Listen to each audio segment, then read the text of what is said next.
कर रहे थे, भाग करके आए धनुष को लेकर के। बंदरी के बच्चे तू कौन है? कहा महाराज मैं उग्रसेन का पुत्र कंस हूँ। कहा तो मैं तो प्रसन्न हूँ कि महाराज इस धनुष को दे दो मुझे, बस प्रसन्न हो तो मुझे धनुष चाहिए। परशुराम जी ने धनुष दिया और परशुराम जी ने कह दिया कि कंस ये धनुष भंजन हो जाए जिस दिन समझ लेना कि तेरा काल आ गया, तेरी मृत्यु आ गई। ये कथा का भाव है। आज दुल्हा बने और सिया के पिया, आज दुल्हा बने हैं सिया के पिया, आज दुल्हा बने सिया के पिया, आज दुल्हा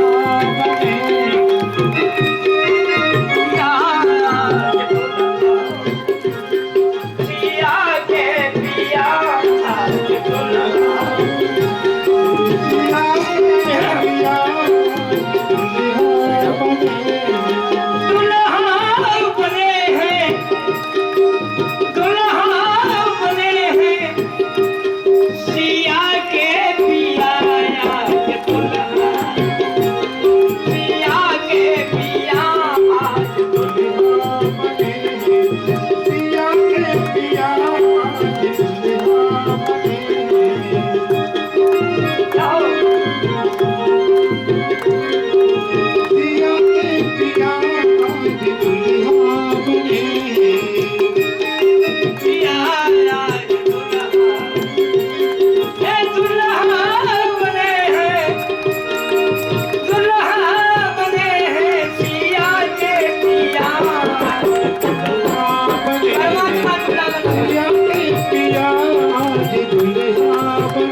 रामायण को तो आप सभी जानते हैं। बड़ी सुंदर बारात आई, बड़ा सुंदर सुंदर भोजन। भगवान राम जी के उसमें तो सभी नर बानर बैठे हुए हैं, एक बगल बंदरों की पंक्ति लगी हुई है। हमारे कई पंडित जी बढ़िया बोलते हैं, हम तो इतना बोल नहीं जानते हैं। बंदरों ने देखा तो सब 36 प्रकार के भोजन फल भी परस रहे हैं। बड़ा सुंदर समय है। पंगति में आम भी परसे गए, आमों की भी परोस रही। एक बंदर ने ऐसे लेकर के और आम को उठाया हुए ऐसे दावा तो गुठली ऊपर चली गई। उचित करके गुठली को पकड़ा, एक उला, दूसरा उला, तीसरा उला, तो भब्बड़ हो गया। राम जी भाग करके आइए, क्या करती हो महाराज? जनकपुर की गुठली, और ये तो सिर से ऊपर निकल रही है आपके से, ऐसा कैसे हो सकता है? अरे भाई नाक मत कटाओ, सीधे बैठ करके भोजन करो। बड़े आनंद का समय व्यतीत हुआ। भगवान राम जब दुल्हा बन के गए हैं जनकपुरी में, तो अनुब्याही होशी फिरे और ब्याही लेती उदास, कौने की मोने रही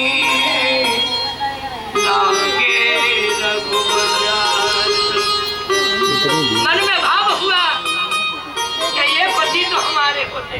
भगवान ने वरदान दे दिया, इस समय तो मर्यादा में ब्रजे गोप्य भवस्यति, मैं ब्रज में सबको बुला लूंगा। यही गोपी बनी जिनकी जो भावना अवध में हुई, ये सब ही जाकर के गोपी बनी। विवाह संस्कार हुआ प्रभु, चारों भाइयों का, राम लखन भरत शत्रुघ्न अवध में आए। भगवान की मर्यादा लीला का कोई ठिकाना नहीं। ब्रह्म नारायण क्या लीला करते हैं कोई जानने वाला संसार में नहीं। जैसे सूर्य चक्र देता है, अपनी गति से चलता है, तो कोई प्रतिपादन नहीं कर सकता सूर्य भगवान का। इसीलिए भगवान नारायण की लीला का जानना बहुत मुश्किल है, और जानने की कोशिश करता है वही अज्ञान है। चिंतन करना चाहिए, प्रभु की लीला को जानने की कोशिश नहीं करना चाहिए। आज नगरी में भेरी घोषण सर्वसक राम जी के राजगद्दी का तिलक होना है। राजगद्दी के तिलक में भगवान को सवेरे पता लगा तो वनवास की स्वीकृति मिल गई। मन इच्छा नास्ति दैव इच्छा प्रबल वर्तते। दैव की जो इच्छा होती है काम वही होता है, मन की इच्छा से काम नहीं होता। भगवान के लिए वनवास के लिए स्वीकृति मैया केकई ने ऐसा उनके पास वरदान की ऐसी कोई, ये तो महाराज दशरथ जी और पत्नी कैकेयी की बीच की बात वनवास हो गया। भगवान नारायण को न तो हर्ष है न विषाद है। प्रभु वनवास में जाते हैं तो पिता आत्मतीय होकर के प्राणों को निगत अवध में विपत्ति का बसेरा।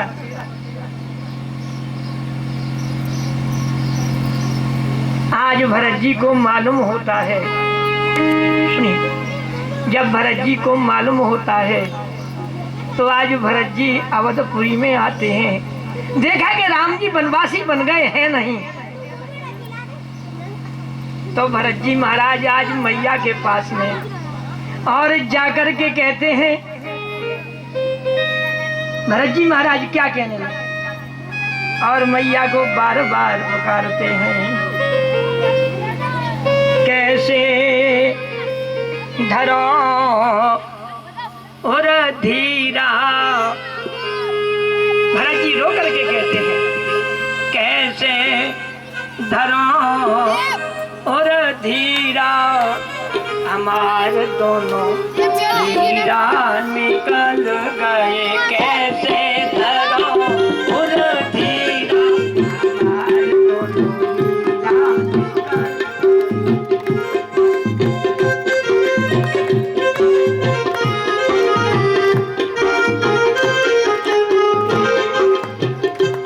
निकल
रहे हैं।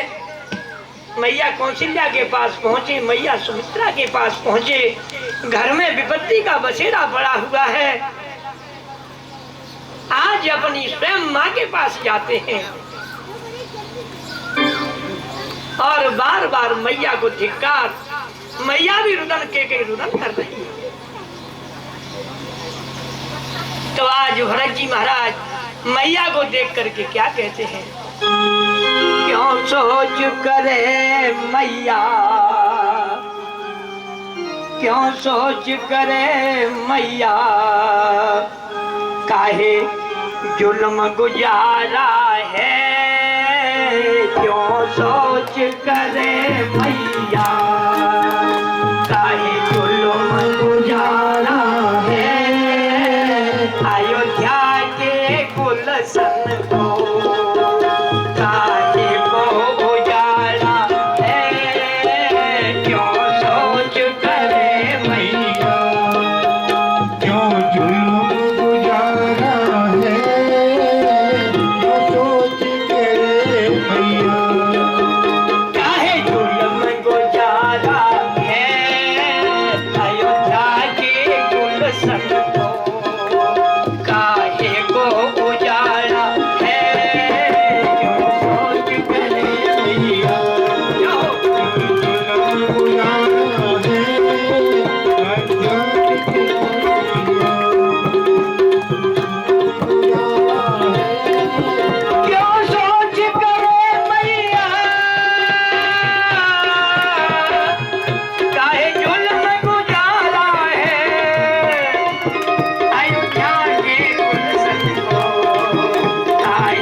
माँ को समझा लगे।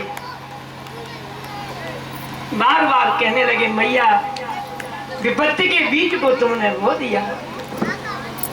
आज भरत जी महाराज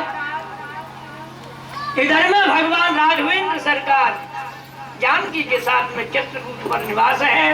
भरत जी ने मन को बनाया कि मैं भाई के पास जाऊं और भाई से जाकर के मिलूं, भाई का दर्शन तो करूं। भरत जी महाराज साक्षात धर्म की धुरी है। धर्म को वेद में कहा है धर्मो अहम स्वरूप धर्म तो नारायण ही है। ये यमराज के दूतों ने बताया वेद प्रणीतो धर्म, वेद ही धर्म है और वेद ही नारायण है। वेदो नारायणो साक्षात। तो भरत जी और राघवेंद्र सरकार राम जी में बिल्कुल कोई अंतर नहीं था। आज ब्रह्म से ब्रह्म मिलने के लिए जा रहा है, ये कथा का भाव है।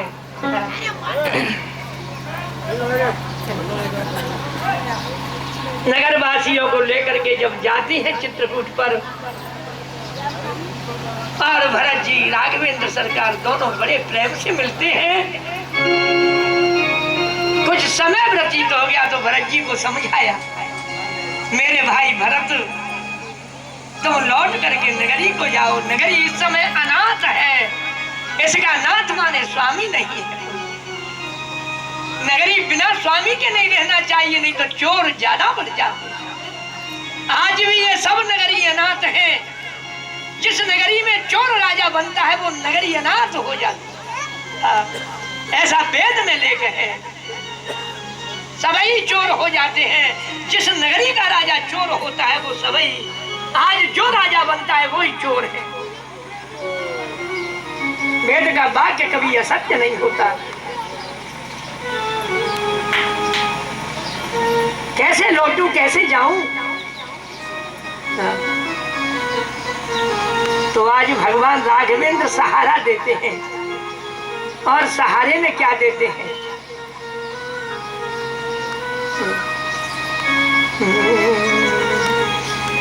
मेरी ले जा, अरे मेरी ले जा कलाम भरत भैया, मेरी ले जा, मेरी ले जा कलाम भरत भैया, मेरी ले जा कलाम भरत भैया, मेरी ले जा कलाम भरत भैया, मेरी ले जा कलाम भरत भैया, ले जा कलाम, मेरी ले जा कलाम भरत भैया, मेरी ले जा कलाम भरत भैया, मेरी ले जा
बचन भरत सिर धारे, राम जी के वचन,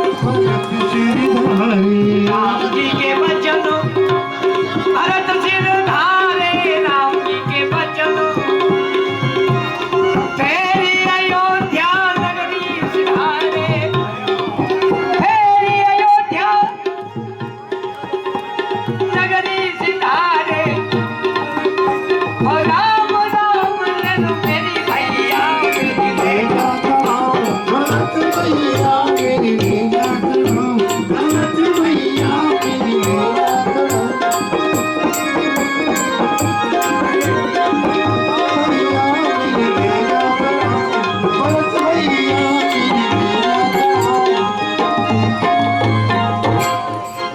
बोलिए वृंदावन बिहारी लाल की, बोलिए राघवेंद्र सरकार। भरत जी इतने वापस आए हैं, भगवान राम जी का चरण पादुका में ध्यान दे करके 14 वर्ष तक बराबर ध्यान किया है। भगवान राम के चरित्र को आगे तो जानते हो। अब यहाँ में इसी वंश में इक्ष्वाकु के जो 3 लाला हुए, विकुक्षी, निमि और दंडक, 100 लालाओं में 3 का वर्णन किया।